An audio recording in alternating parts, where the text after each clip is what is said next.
دعاؤں کی جس طرح سے رکھیں۔ بات کی آپ نے، میں بھی ان سے یہی آسما سے پوچھنا والی تھی کہ ذکر و اذکار کے تعلق سے بتائیے، وہاں جا کے کیا ذکر و اذکار کریں، دعائیں مانگیں، اس کی اہمیت فرما دیجیے گا جی، اور خاص طور پر میں یہ بھی آپ سے اس میں ایک ایڈ اور بھی بات کرنا چاہوں گی کہ کن باتوں کا خیال رکھنا ہے وہاں پر، یہ بہت ضروری ہے، جی فرمائیے گا۔ دیکھیں، سب سے پہلے ہم جب طواف سے فارغ ہو کر اب زمزم کی طرف آتے ہیں، پھر ہم اگر تھکے ہوئے ہیں تو کچھ دیر توقف کر لیجئے، صحیح لیکن ہے، زیادہ دیر کا توقف نہیں کرنا، تاخیر ٹھیک نہیں ہے، کرنی ہے ہاں، اس کے اندر۔ اور پھر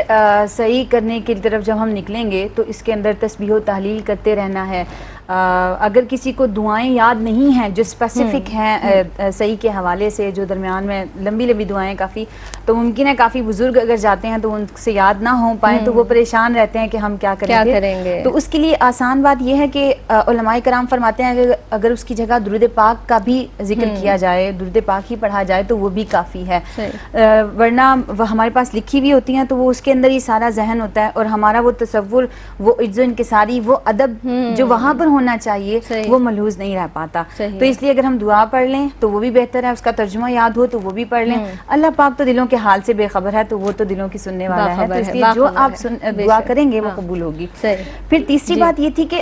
جب ہم دعا کریں گے تو تسبیح و تحلیل کے بعد دعا کرنے میں ہم نے اپنے لیے بھی دعا کرنی ہے، اپنے رشتہ داروں کے لیے، کیونکہ وہ جگہ بہت بابرکت ہے،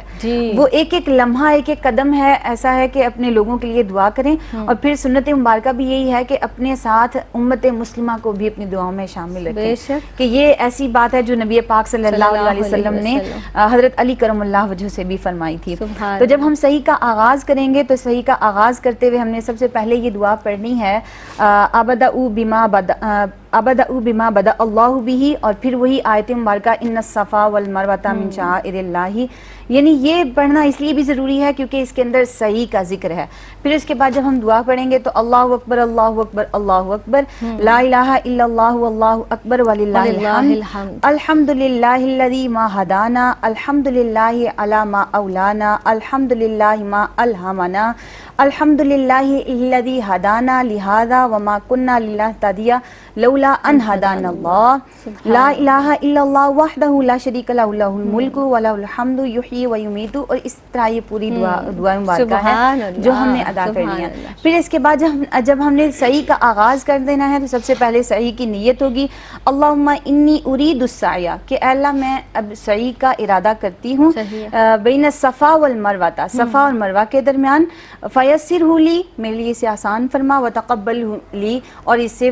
قبولیت کا درجہ دے، اسے اپنی بارگاہ میں قبول و منظور فرما۔ پھر اسی طرح جب دوسرا میل ہم طے کریں گے، صحیح کا آغاز ہم نے کر دیا تو پہلے میل میں بھی وہی ہم دعا پڑھ سکتے ہیں، دوسرے میل میں بھی جو ہم دعا پڑھیں گے اس کے اندر بھی جتنے ہمیں دعائیں یاد ہیں، ربنا آتنا فی الدنیا حسنۃ وفی الآخرۃ حسنۃ وقنا عذاب النار، اور اسی طرح کے دیگر دعائیں اذکار۔ اور پھر میں بالخصوص یہ دوبارہ کہہ رہی ہوں کہ اگر ہمیں دعائیں یاد نہیں ہوتی ان کا ترجمہ یا پھر ہم لوگ درود پاک کا ذکر کر سکتے ہیں۔ کہیں کہیں ہم نے کتابوں میں یہ بھی پڑھا صرف تکبیر کے الفاظ ادا کر سکتے ہیں، تکبیر کے بھی الفاظ، جی اللہ اکبر لا الہ الا اللہ واللہ اکبر وللہ الحمد، یہ تو بڑا آسان سا ہے۔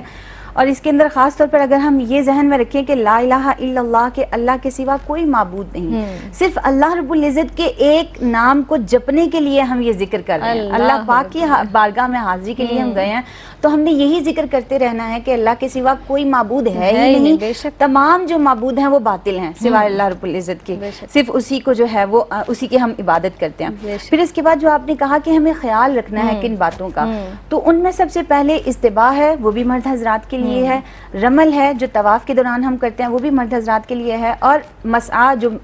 سعی کے دوران دوڑنا ہوتا ہے وہ بھی مرد حضرات کے لیے ہے۔ اسی طرح باقی چیزیں جیسے جیسے آب زمزم کے کنویں میں نظر کرنا، یا پھر حجر اسود کو آپ نے ہاتھ لگانا ہے، تو اگر یہ چیزیں بغیر مرد حضرات کے اختلاط کے ساتھ ان کے ساتھ چھوئے بغیر آپ کر سکتے ہیں ادا تو بہت اچھی بات ہے، نہیں تو یہ لازمی نہیں ہے کہ آپ نے ان کے درمیان گھس کے وہاں پر پہنچ کے جس طرح سے ہم دعاؤں کی اور ذکر و اذکار کی بات کر رہے ہیں نا، تو ہم لسٹ بنا کر لے کے جاتے ہیں، بہت دعائیں مانگیں گے، ہر ایک کا نام لکھ کر لے کے جاتے ہیں، لیکن جب نظر پڑتی ہے اس کعبۃ اللہ پر تو بس اشکوں کی لڑی آنکھوں سے رواں ہو جاتی ہے، اور ساری دعائیں بھول کر بس اس رب کو یاد کرتے ہیں اور زبان سے ادا نہیں کرتے بلکہ اشک دعائیں مانگ رہے ہوتے ہیں۔ وقت